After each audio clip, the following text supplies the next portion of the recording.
आप सभी को जय मसीह की। प्रभु आप सभी को बहुत आशीष दे। आज ये एक बहुत बड़ी बात है।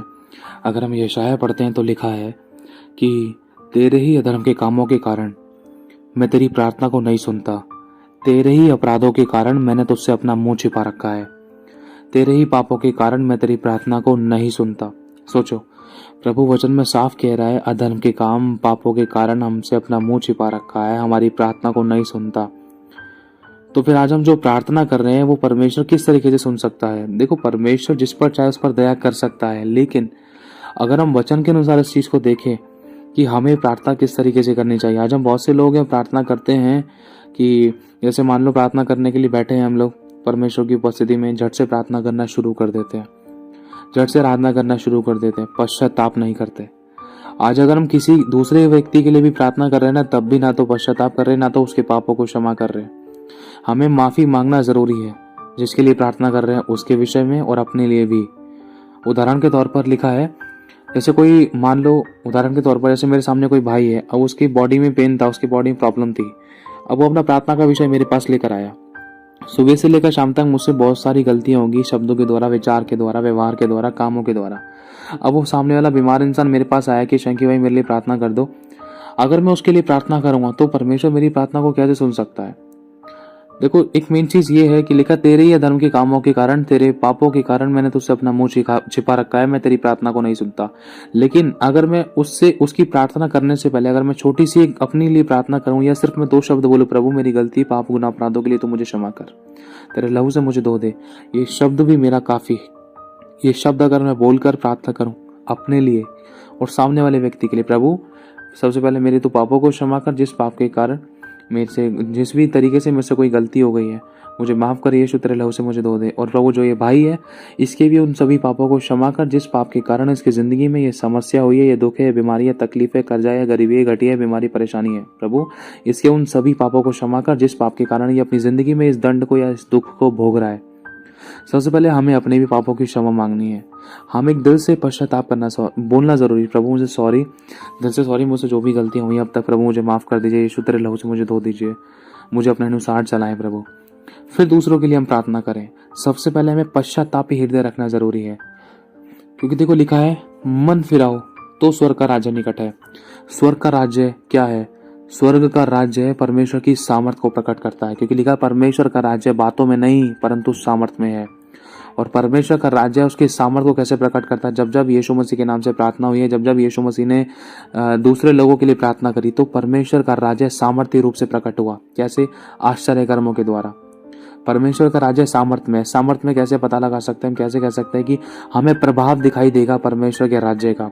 छुटकारे दिखाई देंगे, चमत्कार दिखाई देंगे, आश्चर्य कर्म दिखाई देंगे, बड़े बड़े काम होते हुए दिखाई देंगे। ये परमेश्वर का राज्य है, और ये राज्य उसी की जिंदगी में आ सकता है। ये चमत्कार, छुटकारे, आशीष, सामर्थ, अभिषेक, भरपूरी, ताकत, अनुग्रह और भरपूरी की सामर्थ, बड़े बड़े चमत्कारों को करने और देखने और अपनी जिंदगी में देखने की सामर्थ्य, ये राज्य परमेश्वर का उसी की जिंदगी में हो सकता है, उसी की जिंदगी में दिखाई से दे सकता है जो पश्चातापी है। मन फिराने का मतलब पश्चाताप करना, पापों से तौबा करना, क्योंकि लिखा है, मन फिराओ तो स्वर्ग का राज्य निकट है। इसलिए यूहन्ना ने यही प्रचार किया, हे सांप के बच्चों मन फिराओ। यही सबसे पहला प्रचार प्रभु यीशु मसीह ने किया, मन फिराओ तो स्वर्ग का राज्य निकट है। चेलों ने भी यही प्रचार किया, पौलुस ने भी यही प्रचार किया। आखिरी में प्रकाशित वाक्य भी हमें यही बताता है कि उन्होंने अपने अपने पूरे पापों से, कामों से, व्यवहार से मन नहीं फिराया, पश्चाताप नहीं किया। और जब तक मन नहीं फिराएंगे, जब तक पश्चाताप नहीं है, तब तक कोई स्वर्ग नहीं जा सकता। मेरे भाइयों और बहनों, बिना पापों की क्षमा के कोई स्वर्ग नहीं जा सकता, बिना पापों की क्षमा के कोई आशीष नहीं मिल सकती, छुटकारा नहीं मिल सकता। जब हम यीशु मसीह को देखते हैं, यीशु मसीह ने 38 वर्ष के रोगी को चंगा करने के लिए क्या कौन सा पैंतरा इस्तेमाल किया? प्रभु यीशु मसीह ने उससे कहा कि देख तेरे पाप क्षमा हो गए हैं। अगर हम पकड़े इस बात को भी कि जब यीशु मसीह के सामने एक व्यभिचारिणी स्त्री थी, उसके ऊपर दोष लगे थे, व्यभिचार किया था, व्यभिचार की मजदूरी क्या है? मृत्यु, पथराव करके मारा जाना। लेकिन यीशु मसीह ने तुरंत कहा कि तेरे पाप क्षमा हो गए, देख जा तो फिर पाप न करना। 38 वर्ष का जो रोगी था, उस रोगी के रोगों का हमेशा के लिए छुटकारे का सबसे बड़ा कारण था उसके पापों को क्षमा करना। उसकी जड़ थी पाप। अगर मैं उस रोगी के लिए अगर मैं कोई रोगी है मेरे सामने, अगर मैं उस रोगी के लिए प्रार्थना कर दूं, वो रोगी चंगा तो हो जाएगा, लेकिन दोबारा से उसको वो बीमारी हो सकती है। क्यों? क्योंकि उसके पाप क्षमा नहीं हुए। पाप तो जारी है, क्योंकि लिखा है मनुष्य के पुत्र को पृथ्वी पर पाप क्षमा करने का अधिकार है, वो भी उनको जिन्होंने यीशु मसीह पर विश्वास किया है, जो यीशु के चेले हैं, जो अपने जीवन को यीशु के लिए दे चुके हैं। सिर्फ वही इस संसार में एक दूसरे के पापों को क्षमा कर सकते हैं, क्योंकि यीशु ने सिर्फ अपने चेलों को अधिकार दिया है, अपने याजकों को अधिकार दिया है। जिसके पाप वो क्षमा करे उनके पाप क्षमा कर दिए गए हैं, जिनके पाप वो रख दे उनके पाप रखे गए हैं। इसीलिए यीशु मसीह ने सबसे पहला, सबसे बड़ा, सबसे सामर्थ्य अधिकार ये दिया, संसार में किसी के पास नहीं है। किसी भी ग्रंथ में कोई नहीं क्षमा कर सकता पापों को, सिर्फ यीशु मसीह और यीशु के चेले और परमेश्वर पिता। इसलिए अगर हम यूहन्ना की पत्री पढ़ते हैं तो उसमें साफ लिखा है, यीशु ने उन पर फूका, चेलों पर फूका और कहा कि लो पवित्र आत्मा लो, जिनके पाप तुम क्षमा करो उनके पाप क्षमा कर दिए गए हैं, जिनके पाप तुम रख दो उनके पाप रखे गए हैं। क्यों? जिनके पाप जब तक क्षमा नहीं होंगे ना, तब तक वो चंगाई नहीं पा सकते, छुटकारा नहीं पा सकते, आशीष नहीं पा सकते, बरकत नहीं पा सकते, श्रापों से आजादी नहीं पा सकते। ये सब चीजें पाने के लिए पहला स्टेप है पापों की क्षमा, और अनंत काल का जीवन पाने के लिए पहला स्टेप है पापों की क्षमा, मन फिराना, पश्चाताप करना, अपने पापों का अंगीकार करना कि प्रभु मैंने जुबान से, कामों से, व्यवहार से, शब्दों से, आंखों से, विचारों से मैंने ऐसे ऐसे पाप किए। प्रभु मेरे इन सभी गलती, पाप, गुनाह, अपराधों को तू क्षमा कर, और मेरे जिस भी गलती, पाप, गुनाह, अपराधों के कारण मेरी जिंदगी में ये समस्या, तकलीफें, बीमारियां, परेशानी, कमी, घटी आई थी, प्रभु मेरे इन सभी पापों, गुनाह, अपराधों को क्षमा कर। तेरे लहू से मुझे धो के पाक और साफ कर, शुद्ध कर, और मेरी जिंदगी में से इस समस्या को निकाल दे। प्रभु मैं जानता हूँ मेरे पापों के कारण मेरे साथ ऐसा हुआ है। आपकी जिंदगी में अगर कोई नुकसान भी था ना, तो वो भी पापों के कारण है। मेरी जिंदगी में अगर कोई नुकसान भी था, कोई घटी थी, कोई तकलीफ थी, कोई अगर खांसी जुकाम भी हुआ था ना, तो वो भी मेरे पापों के कारण हुआ था। प्रभु इन बातों को सिखाता है, क्योंकि लिखा है मेरे भाई और बहनों कि जब तक स्वर्ग से ना दिया जाए तब तक पृथ्वी पर नहीं माना जा सकता। कैसे? शैतान भी परमेश्वर की परमिशन लेने के बाद आता है। अगर शैतान किसी को जुकाम लगाने की भी सोचेगा ना, तो पहले परमेश्वर बोलेगा नहीं, वो मेरा धर्मी है, वो धुला हुआ है, पश्चातापी है, पवित्र जीवन जी रहा है, मेरी आज्ञा का पालन कर रहा है। जुकाम वाली गंदी आत्मा है शैतान, तो उसको छू नहीं सकता। मैंने उसके चारों तरफ बाड़ा बांध रखा है। क्यों? क्योंकि वो धर्मी है मेरी दृष्टि में। शैतान भी आज्ञा लेता है, बीमारियां, मृत्यु आज्ञा लेती है परमेश्वर से। ध्यान रखना इस बात का। जीवन भी आज्ञा लेता है परमेश्वर से। जब यीशु मसीह ने मुर्दों को जीवित किया तो पिता से आज्ञा मिली। मेरे भाई और बहनों, जब एलिया ने मुर्दे को जीवित किया तो पिता से आज्ञा मिली कि हे यहोवा, इस लड़के का प्राण इसमें फिर से डाल दे। प्रभु ने आज्ञा दी और वो जीवित हो गया। मेरे भाई और बहनों, जब तक स्वर्ग से ना दिया जाए, लिखा है ना कि परमेश्वर हमारे पाँव में पत्थर से भी ठेस नहीं लगने देगा। वो हमें महामारी, महारोगों से, कमी, घटी, बीमारी, परेशानी, लड़ाई, दंगा, मौत, एक्सीडेंट से बचा कर रखेगा। अचानक आने वाले भय से हमें बचा कर रखेगा। अचानक आने वाली विपत्ति से बचा कर रखेगा। शत्रु को हम पर प्रबल नहीं होने देगा। क्यों? क्योंकि वो उसके बच्चे हैं, उसके डरवैये हैं, वो उसके पुत्र और पुत्री हैं जो उसके अनुसार चलते हैं। तो उनको शैतान छू नहीं सकता, खरोच तक नहीं लग सकती। ये वचन हमें सिखाता है। मेरे भाई और बहनों, अगर हल्की सी भी कहीं ठोकर लगी, 1% कहीं पर भी कोई नुकसान हुआ है, या कोई चाहे 1 रुपए का भी नुकसान हुआ है, ध्यान रखना वो एक छोटी सी चेतावनी है बहुत बड़े नुकसान होने के लिए, बहुत बड़ा फटका खाने के लिए, बहुत बड़ी तकलीफों को उठाने के लिए। छोटी सी चेतावनी है वो। अभी सिर्फ परमेश्वर छोटी छोटी चीजों में बता रहा, देगा भी तेरा सिर्फ ये नुकसान हुआ है, हो सकता था बड़ा, लेकिन अभी भी पश्चाताप कर, माफी मांग, जो तेरे शब्दों से, विचार से, व्यवहार से, कामों से, तेरे ऐसे संसार से प्रेम करने के द्वारा, दूसरों को खुश करने के द्वारा, या मेरी आज्ञा को तोड़ने के द्वारा जो तूने किया है, जिसके कारण अभी तेरा सिर्फ 1 रुपया खोया है, या तेरा अभी सिर्फ एक छोटा सा नुकसान हुआ है। बड़ा नुकसान हो सकता था, ये टूट सकता था, वो टूट सकता था, तेरी जान जा सकती थी, कुछ भी हो सकता था, रोग लग सकता था, बीमारी लग सकती थी, श्राप आ सकता था, कर्जा हो सकता था, गरीबी हो सकती थी, घटी हो सकती थी, या कोई दुख हो सकता था, एक्सीडेंट होने के चांसेस हो सकते थे। परमेश्वर कई बार सिखाता है, ऐसा मेरे साथ हुआ है, इसलिए मैं आपको बताना चाहता हूँ।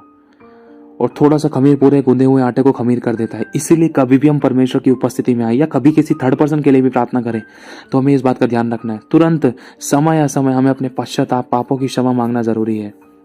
हमें नहीं पता प्रभु यीशु कब आएगा, क्योंकि मेरे भाई और बहनों, लिखा है पाप की मजदूरी तो मृत्यु है। हमें तुरंत पश्चाताप करना जरूरी है। अगर हमारे मुंह से झूठ निकल भी गया, तुरंत सॉरी बोलकर अपनी गलती को मान लेना ही भला है, तब हमारा पश्चाताप माना जाएगा। मेरे भाई और बहनों, अपनी गलती को मानना जरूरी है और छोड़ना जरूरी है।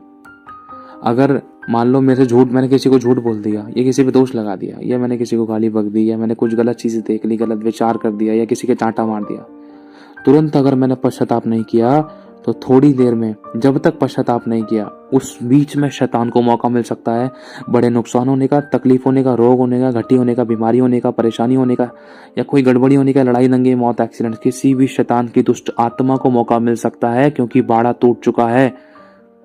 और शैतान साफ बोल सकता है, देख उसने बाड़ा तोड़ दिया, तू रोक नहीं सकता है, क्योंकि लिखा है आज्ञा ना मानने वालों के जीवन में शैतान काम करता है।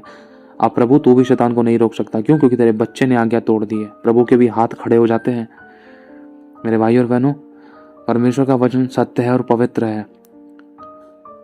अब अगर हम जाने कि हम प्रार्थना कैसे करें, देखो मान लो चलते फिरते मैं खाना खा रहा हूँ या कुछ भी ऐसी मेरे से कोई गलती हो गई, तुरंत मुझे सॉरी बोलना जरूरी, पश्चाताप करना जरूरी। प्रभु सॉरी, मेरी इस गलती के लिए मुझे माफ कर दो, यीशु तेरे लहू से मुझे धो दे। प्रभु यीशु के लहू से धुलना जरूरी है।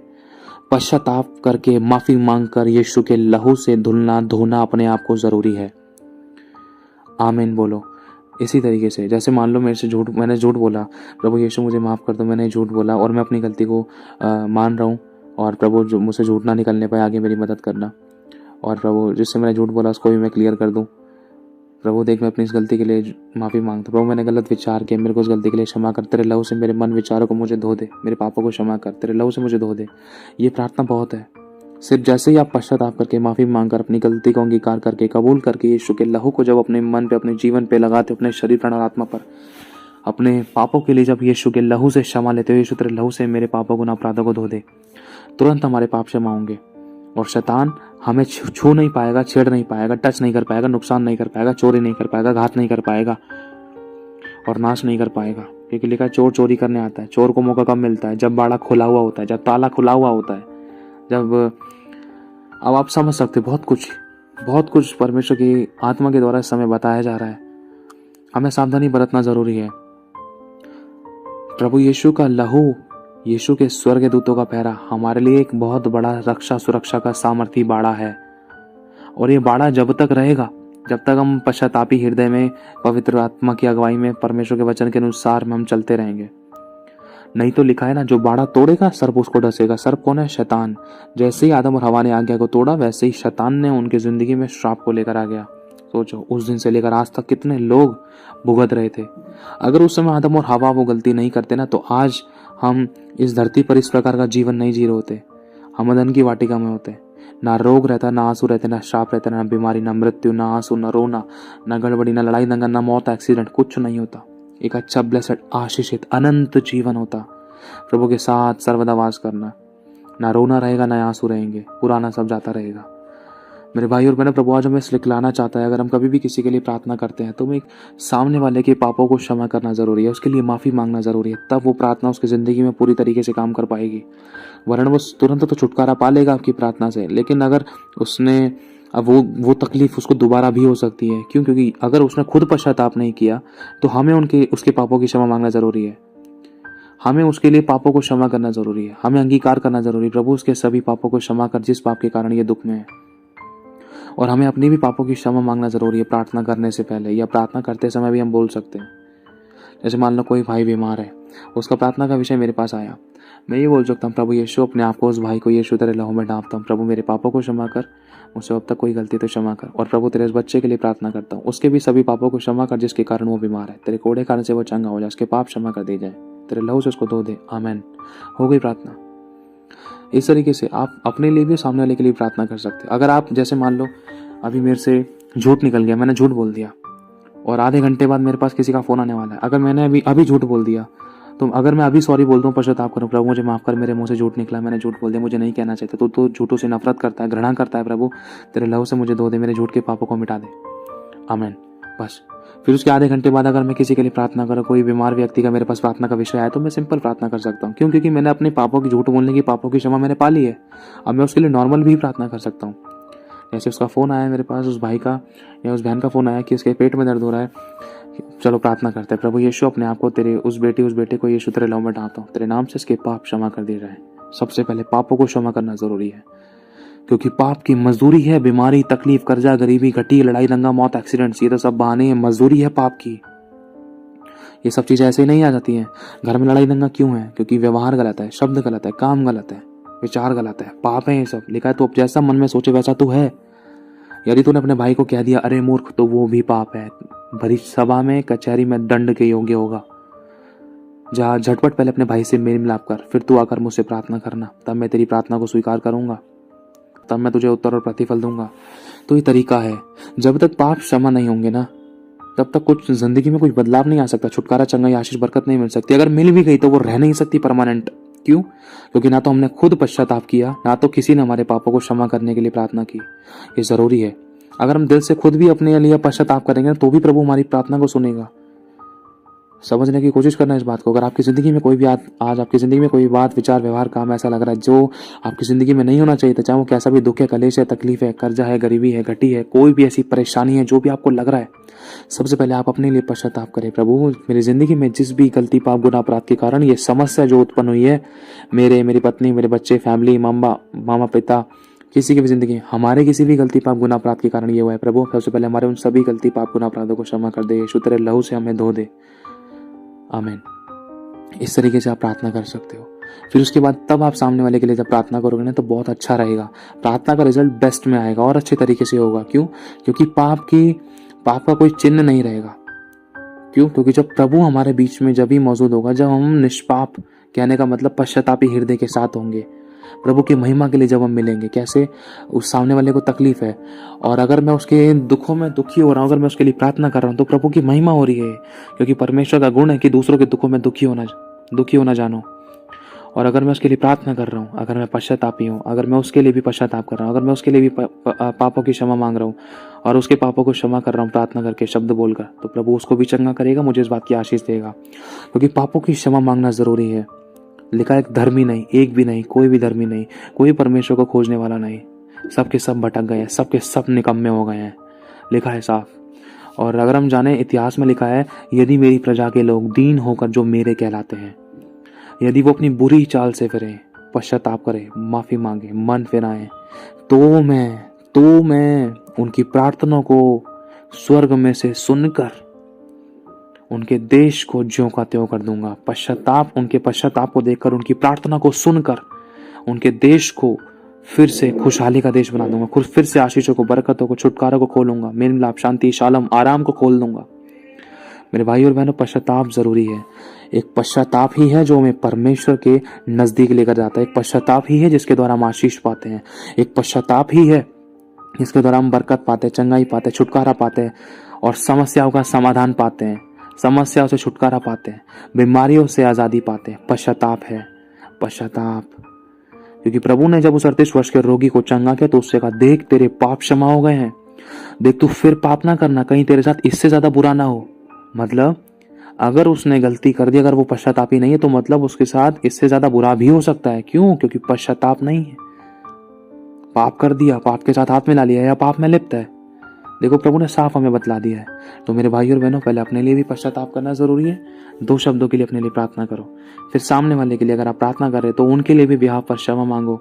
जैसे परमेश्वर के जब इजरायली लोग अपने लोगों के, जैसे दानियेल ने अपने लोगों के, इजरायलियों के, मनुष्य जाति के बिहाफ पर पश्चाताप किया, तो परमेश्वर ने अपने उन लोगों की प्रार्थना को सुनकर देश को, लोगों को, विदेशों को नाश नहीं किया। क्यों? क्योंकि पश्चाताप किया। परमेश्वर के लोगों ने पश्चाताप किया। जब योना इस बात को लेकर आया, जब योना के समय में नीनवे शहर में जब वो लोग नाश होने पर थे, जब उन्होंने पश्चाताप किया, देखो छोटा सा पश्चाताप उन सभी के प्राणों को बचा दिया। परमेश्वर ने दया को ढेला। पश्चाताप करना जरूरी है। पहले अपने लिए माफी मांगो और यीशु के लहू को अपने पर मांगो, यीशु तेरे लहू से मेरे पापों को क्षमा कर। फिर सामने वाले के लिए या फिर अपने लिए प्रार्थना करो, या जब भी आप उपस्थिति में बैठ रहे हो परमेश्वर की, पश्चाताप करके, माफी मांगकर, क्षमा मांगकर बैठो। प्रभु सुबह से लेकर अब तक भी, इस पल तक भी मुझसे जो भी गलती, पाप, गुनाह, अपराध जो तेरी दृष्टि में बुरा था, वो मुझसे गलत हुआ, मुझे क्षमा कर, तेरे लहू से मुझे धो दे, लेकिन मुझे फिर से नया बना दे प्रभु। तेरे ग्रहण योग्य में जीवन जीने पाऊं। मेरी प्रार्थना, आराधना तेरे ग्रहण योग्य हो प्रभु। मैं तेरा धन्यवाद करता हूँ। हालेलुया। तो ये तरीका है, अपनी तरफ से कोशिश करें। प्रभु आशीष दे आप सभी को। जय मसीह की।